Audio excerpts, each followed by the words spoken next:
Oburuuru obwarangirirwe kugarikwamu kuteerwa harimu obw'ebyaro omuri Rubabo na Mutumba, Ntungamo municipality, Buyende hamwe n'ahandi. Abantu omu bicweka ebi bahigwa kwetebeekanisiza izooba ery'okutoorana abeebembezi. The tribunal recommended that we repeat elections in some constituencies. For instance, woman member of parliament Buyende, we have to repeat elections in 56 villages. 56 villages had problems. They didn't elect. We have been directed by the tribunal to elect in the 56 villages. In Ntungamo, municipal elections were held.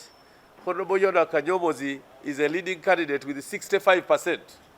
Actually, we had even declared him a winner because the other remaining villages are 7. But tribunal has said we must repeat the 7 so that they vote, and we shall do it, but it does not change the winner. Namayingo South constituency, there are few villages in Namayingo that did not vote.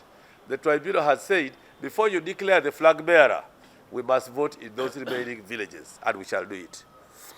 Woman councillor Nagongera Town Council, after getting a flag bearer for NRM Nagongera Town Council in the Tororo district, she got a job in the civil service.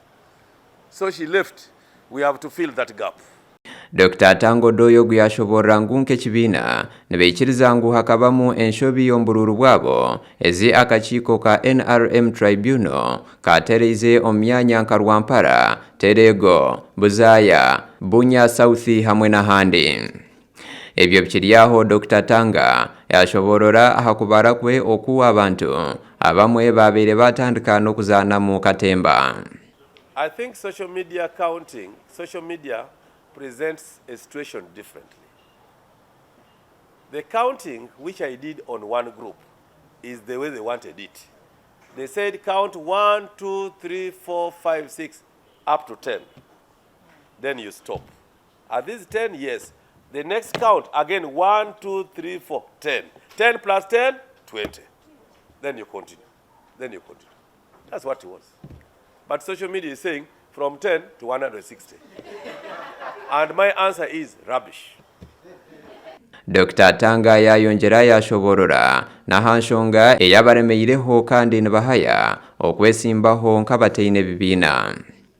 We started the electoral journey with structures at level 1, and thankfully on Saturday we ended the trajectory with the National Delegates Conference, which we read to have been very successful through our electoral commission processes.